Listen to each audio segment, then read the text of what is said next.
Hey everybody, welcome back to Magic Orthodoxy. My name is David and this is a Magic Review.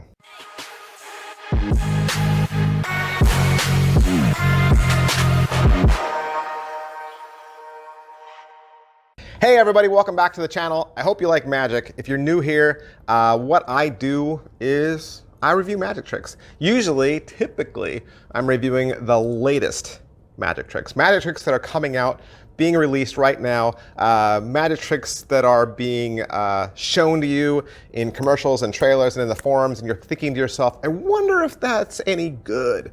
Those are usually the reviews that I do so that you can make wise purchases. I want to separate the good from the bad and give you all the facts up front. So make sure you hit like, hit subscribe, hit all your notifications, because I also do giveaways. About 90% of what's sent to me for review, I just give that back to y'all because I can't perform everything, and I would rather give it back to you because, you know, I was blessed to have it for a little while. I might as well pass that blessing on. So make sure you hit your notifications for when I do those giveaways so that you are informed. All right, let's get to it. Today we're gonna review Super Prediction Card from Tenyo Magic. Do you know Tenyo Magic? I mean, if you're gonna be a magician, you're gonna make your way around in the magic circles, you should be aware of who Tenyo is. Tenyo is a toy manufacturer. They're a toy manufacturer based out in Japan.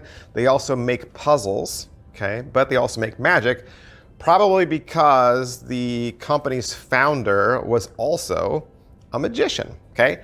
Typically, Tenyo tricks are inexpensive. Typically, they're packaged in little blister pack, peg hook style packaging, which this is. All right, so a couple questions we always ask about all of our magic reviews, and the first of which is, what's in the box? Again, it's a blister pack, peg hook, cardboard style packaging. Inside, you're gonna get a Karan deck, a bridge-sized, non-plastic coated Karan deck.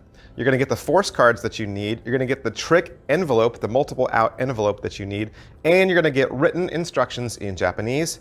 But in that, they give you a download code to a PDF written in English. Is it what I thought? I didn't know what to think because there's no trailer and there's only a description of what it is.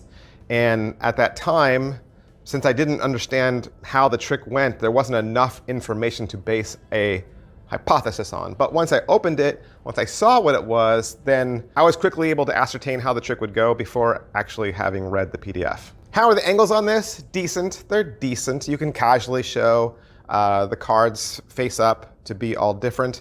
If you're familiar with a Karan deck already, you know that would be a very quick glimpse and just scoop them back up and go. As far as being inspectable, nothing about this trick can be inspected. The deck can't be inspected. The force cards can't be inspected. The envelope can't be inspected. Nothing can be inspected. How's the PDF? How are the instructions? I mean, they're fine. I mean, they are written in English. It's a little bit of broken English. But again, like I said, once you figure out how the trick is supposed to go, like the order of the trick, and then once you see that you're dealing with a Karan deck and a forcing envelope and you see the prediction cards, you don't even need the instructions anymore if you're already kind of an experienced magician. Like if you know your way around those props, I didn't even need to read them because I understood exactly how it was supposed to go right away. Like I said, oh, I got it. As far as everything being well made, kind of mentioned already, the deck is a cheaper China deck that has no coating on it, so the cards don't glide. They're bridge size. They're not, you know, recognizable as far as brand or, I mean, it just looks like a little tiny bridge trick deck, really. So if I were gonna go back to practice and say how much practice does it require, for me, none. It would require zero practice. But here's where I wanna just shift the review a little bit. I mean, most of the people that watch my videos are in the 18 to 25-year-old range, or let's say 16 to 25. And you might not be thinking to yourself, oh, this isn't for me, right? And that's fine. Here's what I want you to think about. Who could this trick be for? This could be for your niece or nephew or cousin or little brother that looks up to you. You know, if they see you as a magician and they see you doing tricks and you know your nephew's birthday's coming up and you're like, I want to give him a magic trick and teach him something. This would be a cool trick to get as a present for a younger person who looks up to you or wants to be a magician, or who has some of those home kit, magic kit sets. Like if they had the Criss Angel magic kit set, or the Penn & Teller magic kit set, or my first magic kit set, this trick would fit perfectly in with those styles.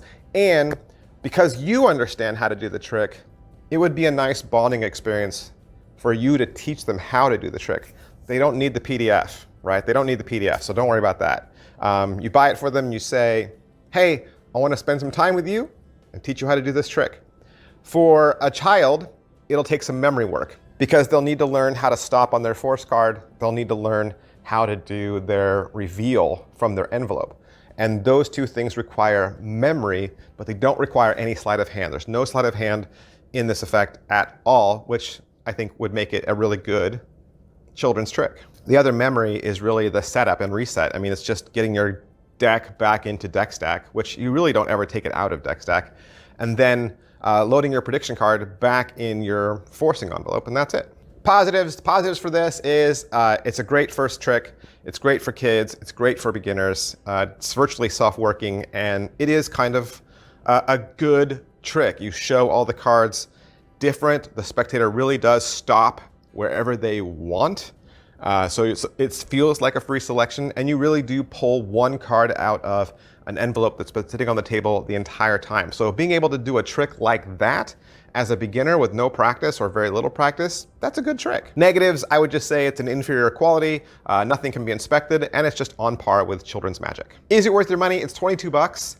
$22, it's a little high in price for what you're getting. Tricks like this, I mean, you can get a whole trick deck at the dollar store, really, but I mean, you're not going to get all the instructions, and it's not going to be this well put together, and it's not going to be a trick that's this strong. So think about it, see if it's right for you. All right, so that's everything I can say about Super Prediction Card from Tenyo Magic. Of course, I want to thank Tenyo Magic. I also want to thank Hocus-Pocus.com for allowing me to have this so that I could do the review for you. And if you'd like to purchase it for yourself, head on down to Hocus-Pocus.com. They've got a great selection of magic tricks. I'm sure you could find other things there as well to fill your shopping cart with, and I know they would love to be your #1 magic supplier for the internet. Thanks, guys. I'll see you next time. Bye.